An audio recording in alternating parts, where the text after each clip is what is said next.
Yo, so another VDIM playthrough. We have the precise tracking.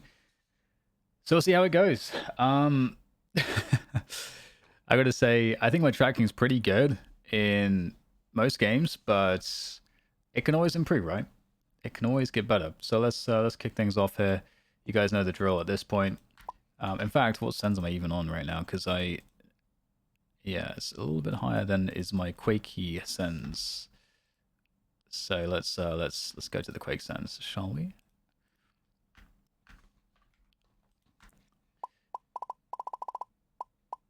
The interesting thing here is that in Quake, I'm often going to be using my wrist for this kind of stuff, but because of how this moves, to be consistent, I actually have to use my arm, and I actually think that that is more optimal. So I'm not too unhappy about it, and I've talked about this before, that one of the revelations I had in doing aim training was that arm-based tracking in general, even with a fast sense, I actually find to be overall more consistent when I'm a bit more trained with it. But it kind of depends on the movement as well for the thing that you're shooting. Because, for example, this target is doing kind of wide strafes. So because it's going too wide for me to comfortably use my wrist. So I will use my wrist if it's doing shorter strafes, though.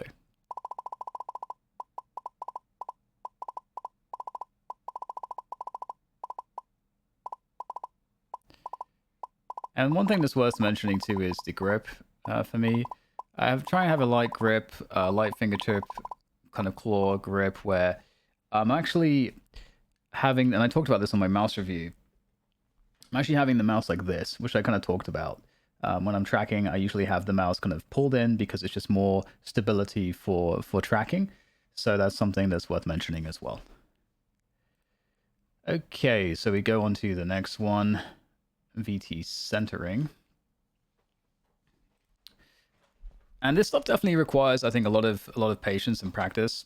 Obviously, I think technique training in general is always going to be like that. It's about like really feeling it out. Just trying to feel the smoothness. And you're not going to be all that consistent for a while because you're having to teach yourself how to do this.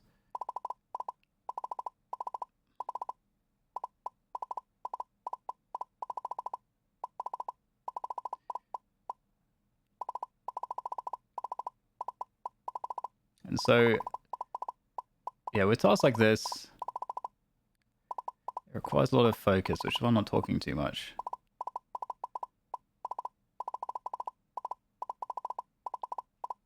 It's kind of like getting a feeling. I don't know, it's so hard to explain. There's like a feeling that you're looking to get, a feeling of the certain types of speed that you're trying to achieve. I definitely have tension in my arm. Maybe a little bit too much tension in my arm there, actually. That's another thing to notice. And I think it's almost meditative when you're going through this kind of stuff because you're trying to notice a lot of these different things that are going on so that you can do better with them. So, for example, noticing the tension. Something that Minnie would tell me is, imagine you're holding an egg in your hand because it's fragile, and if you squeeze too hard, you're going to smash it. And so unless your objective is to smash the egg, you don't want to smash the egg. So you want to have a good sense as to how much tension you actually have in that moment, and then you can play with that. You can try to find like a tension that feels more comfortable and a tension that feels in general like it's going to help you to aim, as opposed to just having it be something that's happening without your consensus, rather your permission. Okay, so we've got, so again, this is precise tracking. So we've got different, and again, this is my first reaction to this. So we've got different pathings, but it's like at least going in a straight line. This is another reason why the arm is pretty important, because no way I can do all this movement with my wrist smoothly. And I've got to try to get the smoothness to dial down here. Obviously the speed is changing. I need to kind of respect that with kind of how I understand it to be moving. So that was almost good. Just having to like predict a little bit the change in speed based on where it's going to go. Like knowing it's going to go above me, I have to go really fast for the middle portion. Like there's like a huge speed increase the closer it gets to you. Yeah, and typically in games, you know, the speed of which you need to track is determined by the distance the target is from you. So here it gets like really close and it gets far away again. So that's a pretty interesting one. You know, again, you're not knowing exactly where you're going to be tracking, but you just have to really keep your you know, you're adding the speed element essentially. So that was wide angle tracking medium. So next we will go to the region sphere medium.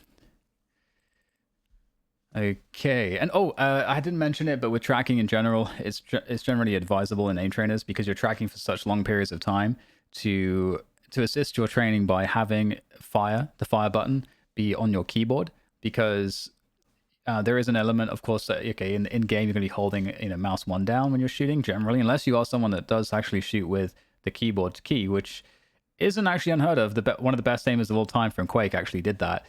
So that was always very interesting to people. But I would advise doing it because there's other things you're trying to isolate, which is the smoothness. Just getting good at the smoothness first. That's harder to do than adding in a bit of tension later on if you're actually, you know, clicking with your mouse. But you want to get the technique right with the actual smoothness first. Okay, so this is kind of like a regenerating kind of switching task with different speeds.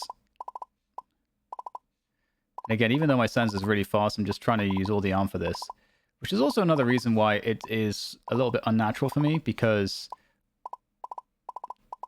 my tracking with my wrist is pretty good, because that's kind of what I'm used to doing, and even with fingertips to a degree. Beginning these aim trainers, you're kind of getting pushed farther than you might get pushed in actual in-game scenarios, which is good because you kind of want that, because you're trying to increase your capacity, so then everything in the game feels like easy in comparison. That's really what a lot of training is supposed to do. It's supposed to make it feel really hard, and you get very good at doing things that are very hard because you're basically using good protocols to improve, even with stuff that's very challenging. And then when you go to the actual thing you're trying to do, well, hey, then you're actually, you know, that's going to feel kind of just easy, and you've got a lot of different gears to go to, as opposed to having to go to your top gear to do the harder stuff. So that's another point as to why we want to do stuff in this way, or how it can be beneficial. So we go to the smooth sphere now. VT smooth sphere. So again, we've got this element of really wide swings, more vertical movement, less predictive, more reactive aiming. And I don't know where it's going to go. I just have to react. God, this is difficult with the fast turns, I feel like. Trying to keep the smooth, just focusing on the smoothness as much as I can.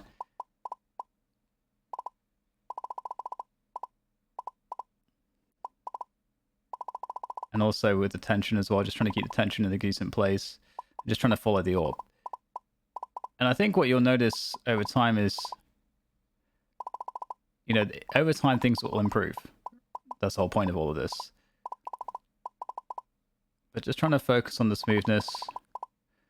Not trying to be like too aggressive with when it changes direction. One thing I noticed is that with tracking tasks like this, I'm not as I don't struggle with it as much as I used to. But when it changes direction, just like snapping, like overcorrecting, or you'll be tracking it in one direction, and then as it switches direction, you'll be like so far away because you know there's like a delay, a lag for you to kind of adjust your tracking. So Swarm Track Glider is the next one. And I have to say, I do struggle with a lot with these reactive ones, these reactive kind of precise tracking tasks. Oh my goodness, the pill. How dare you do this to me? Oh my god.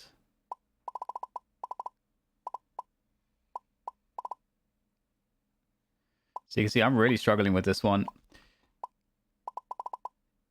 It's moving quite fast. I'm definitely not sort of adjusted to the speed that it's moving. And one thing as well about all of this is there are these kind of clean lines that, you know, it is taking like clean lines, generally speaking, in the direction that it picks to go. So what that is challenging you is having the capacity to move at a certain speed with smoothness at a certain angle. That is what it does. Essentially, all this actually is. As you can see, I struggle a lot with these types of precision tracking tasks. So I have a lot of work to do to improve my capacity here. And again, it's like way harder, I would say, than like I think anything that I would be used to experiencing in the actual games that I play. So I mean, one of the things I have to say that I can improve on though is this type of stuff, because even if I don't get amazing scores, if I'm doing good work with this, it does help me a lot in games. I noticed massive. I guess this is a close version of that one. So I noticed massive improvements when I was spending quite a lot of time when I was playing Overwatch in particular, and it like really helped me because in Overwatch I was like very good with certain types of aiming, but then as soon as like let's say I'm playing Cassidy or McCree, whatever he's called these days, I would be kind of like I would find that like killing mercies and so on like very difficult. And then I did a lot of this training and I found it like a lot easier.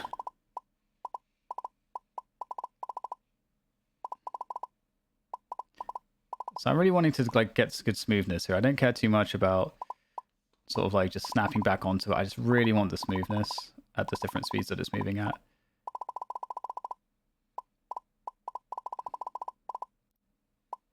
Because the smoothness is you know, keeping things consistent, and that's one of the big struggles I have with this sentence as well. Is you know, you lose a lot of damage when you're hitting targets if your smoothness isn't good. If you have perfect smoothness, you just don't miss, and that's like hugely impactful in game. Oh man, it's going all over the place. Even with my fast sends, I'm like using this entire Skypad 3.0, and it's like not enough, I feel like. Okay, so that was the close, soft track close. And now we've got the soft track hard. This is going to destroy me, I can tell. I can already tell. It's going to wreck me. Oh yeah. So these, I also find I need like a lot of repetition. And also a slower sends for me helps a lot with these. And I would advocate in actually using a slower sends for training. In fact, if I even do that right now, it can be pretty beneficial. So I can just go to like 34. So not like a huge difference from 26. But enough of a difference. But it definitely helps because training different sensitivities can definitely improve your technique a little bit more quickly. Although I'm trying to get used to it here.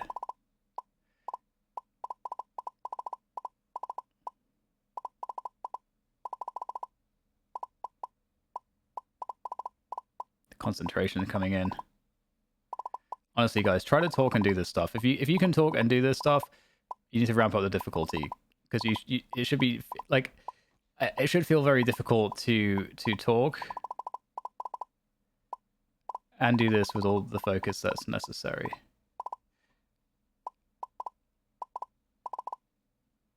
And by the way, when we talked about that, when I did that video recently, the 4 stages of competency.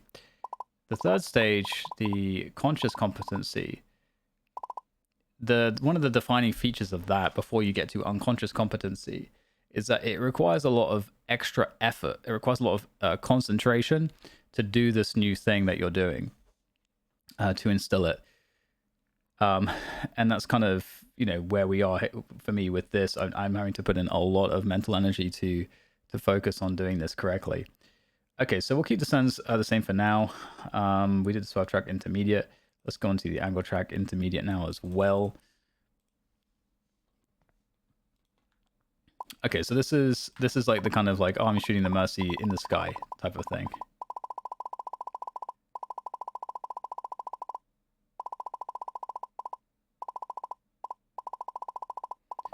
This definitely feels a lot more enjoyable because I'm hitting everything.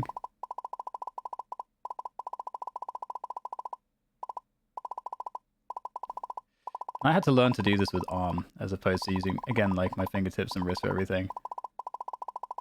I found that was pretty beneficial because it allows you to basically be able to kind of handle anything. It doesn't really matter where it goes. I'll be able to kind of, you know, hit stuff with my arm, but with my wrists and my fingertips, I can just run out of range of motion.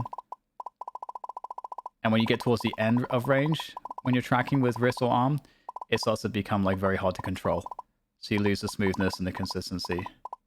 So in general, a lot of tracking is better, I found, with arm movements where you are locking the wrist and fingertips, and instead you're kind of just using the, like for me, like I say, I like really lean on the mouse shape to help me with that, to create some extra stability, because I'm sucking the mouse into my hand and making much more contact with the mouse.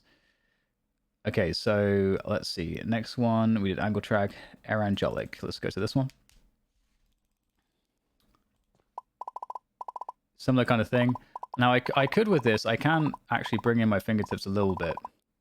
So that's kind of what I'm doing right now, is bringing my fingertips in.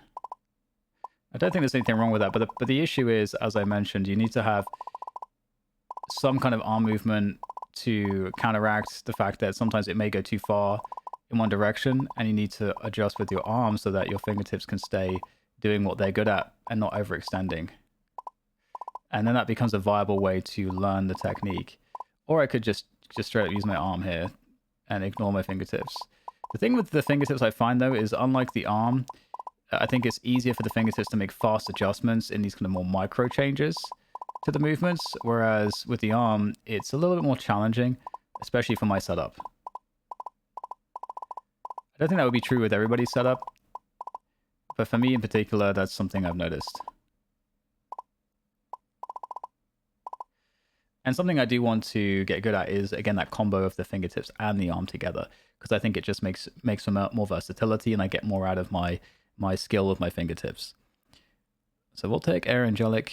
Where was that? It is here. And so we go on to regen, sphere, control, medium. Okay. Again, smoothness is so key here because these are regenerating. So the whole point is it's trying to punish you for not having smoothness. And again, on these types of tasks, although on the benchmark they don't regenerate, in game you're unlikely to be facing a rapidly regenerating opponent.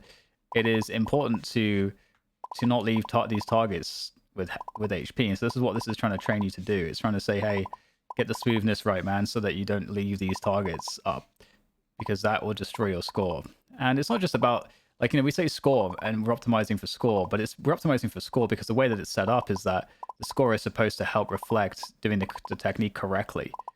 And so that's why we say it in that way. It's not because we're just trying to maximize the numbers for no particular reason.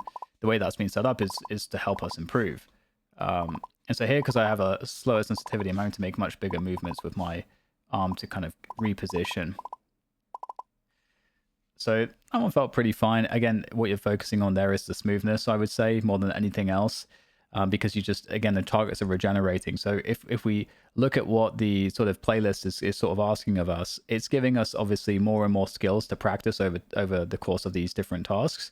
But in that particular one, the regen sphere, you're really looking at making sure that you have really nice smoothness. And I can even try going back to the other sensitivity now, as I've been on that one for a while. So back to my normal current Quake sense, the really fast one. So it's going to feel really fast, but... And so here again, it is like a mixture of, okay, fingertips and arm. And this is kind of a delicate balance because it is effective, but it requires a lot of concentration because to use them both in tandem, I have to make the decision, what am I moving at what point? For smoothness, it's very, I think, a lot easier in a sense to just have to worry about one thing. Oh, I'm just moving my arm. But like I say, I like how the fingertips can kind of adjust very quickly for me. And so that's one of the stylistic choices I have made.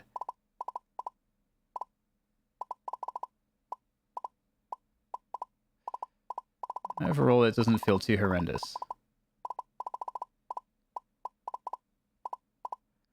Okay, so we're done with that one. So next, we're almost at the end now. We go to control track far medium. Excuse me. Holy shit, that's tiny. Dude, my crosshair is too big for this. Okay, I think I'll have to like change my crosshair size, but this is kind of more of what I was talking about. So I'm very much fingertipping. This is like micro adjustments, but for tracking. And this is nice because it's trying to give you a feel of the precision for the micro tracking. And if you're like me, it's like, okay, now I'm just fingertip focused. But I could also try to use arm. But it's very hard, I feel like, to use arm like with this. With my fast sensitivity. If I had a slower sensitivity, it would be a lot easier to just use arm. But I'm going to move on to the next one. Okay, so the next one is going to be steady track, intermediate hard, I believe. Okay, so this is a hard version of the one that's on the playlist. Oh, it's because it's going faster. It moves in the similar way though, but it's going a lot faster.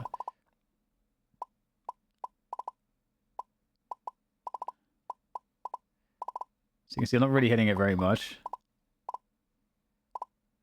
Again, I'm just trying to focus on the smoothness as best as possible, and it's moving in certain clean lines, and there's certain areas in which I'm going to use my fingertips. So when it's moving straight like this, I'm using my arm. If it goes like up or down slightly or curves, I'm going to use my fingertips like right there to kind of guide that movement, whilst I'm using my arm to help me do the bigger movements at the same time. So it's basically just reorienting the aim a little bit. And I'm hitting very little here. I'm just happy that I'm keeping the crosshair relatively close to the target at this point.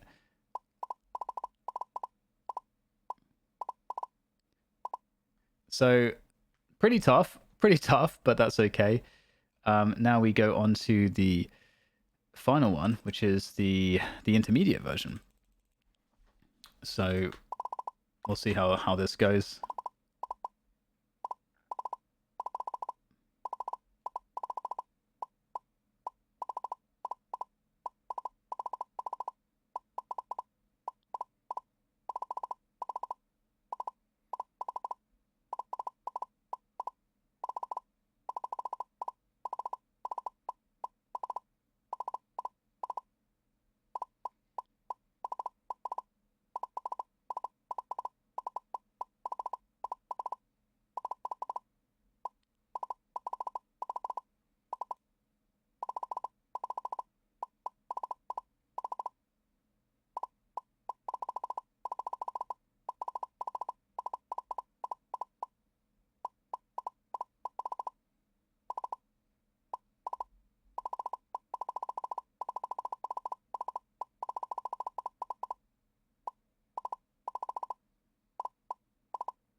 So not too bad. I mean, as you can see, with some more of the training that I've done in the past when I was a bit more trained, much higher score. But overall, I think, I think it went fine.